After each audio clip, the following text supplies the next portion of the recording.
No centro histórico de Vila Real encontramos a Casa Lapão, uma casa de história e com histórias que se dedica à pastelaria conventual e aos produtos regionais. As receitas aqui usadas estão na família há 4 gerações e são guardadas como se de um tesouro se tratasse. O Lapão começou há 4 gerações com a minha bisavó. Esta já é a quarta, eu serei a 4ª geração a trabalhar na Casa Lapão, eu e a minha irmã. Isto começou pelo seguinte: o meu avô tinha uma padaria aqui em frente, era a padaria Lapão, e com ele para a minha bisavó trabalhava uma costureira que ao mesmo tempo trabalhava para o convento de Santa Clara, e então introduziu os doces conventuais aqui na padaria Lapão, que depois se passou a chamar Casa Lapão. Durante muitos anos fomos nós as únicas pessoas a desenvolver este ramo dedicado aos doces conventuais.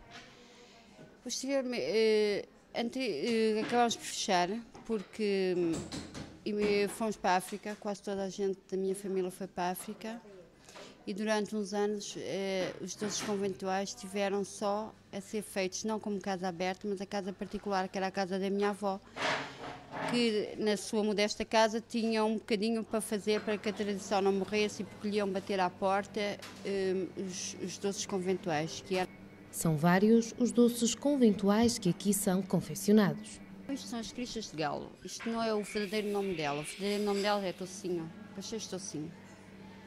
E hoje chamamos de crista de galo porquê?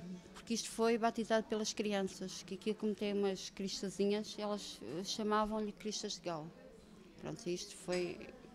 Então é batizado de novo por miúdos, que é à base de ovos e de amêndoa, todos, como quase todos os doces conventuais, porque isto vem do convento de Santa Clara, de Vila Real, e como todos os doces conventuais é à base de ovos e de amêndoa. São todos eles assados no forno, não há nada frito. Temos as tigelinhas de laranja, que também é à base de ovos e de amêndoa.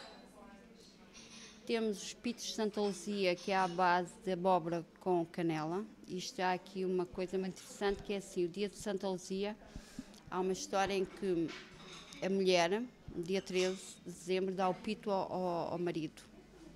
E depois, no dia 3 de fevereiro, o homem dá-lhe uma gancha, que é também uma brincadeira, que é uma bengala feita em açúcar, em que numa brincadeira, eles, prontos, um dá um dia, o outro depois vai dar o outro. Falta-nos aqui o pastel Santa Clara, que está a ser feito, e vocês vão ter ainda a oportunidade de ver, que são feitos à maneira tradicional, ainda nas tábuas que a minha bisavó fazia. Sim, então o que está a ser feito, então é assim. Na fábrica, ao lado da pastelaria, temos a oportunidade de acompanhar a confecção dos pastéis de Santa Clara. Aqui, a doçaria conventual mantém todos os seus traços característicos. A receita, trazida do convento de Santa Clara, é usada com carinho. Os pastéis são feitos como há 200 anos e sempre com os melhores ingredientes.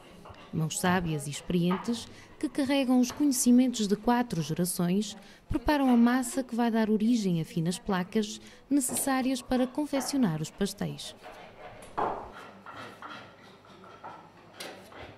Então pegamos na massa, como ela já descansou, ela já estica. Vamos esticar folhas fininhas, nestas tábuas que já têm mais de 100 anos.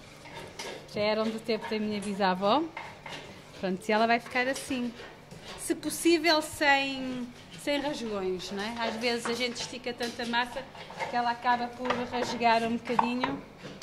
Mas está a ver, esta massa parece chiclete. Ela dá de si. Olha, está a ver, esta abriu. Mas a gente estica de maneira... E assim sucessivamente, não é? Durante anos, o saber e a prática foram-se acumulando e hoje as viuvinhas, como eram conhecidos estes pastéis dentro das paredes conventuais, continuam a ser confeccionados.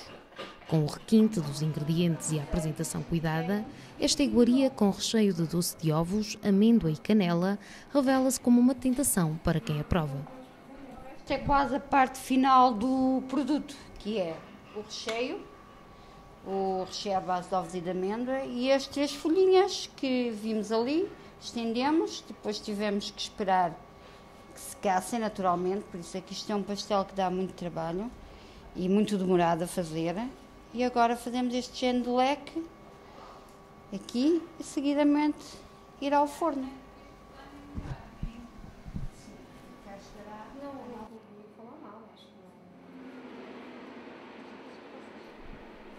Intermináveis horas de trabalho, paciência e cuidado para que o resultado seja perfeito fazem com que estas iguarias sejam inconfundíveis.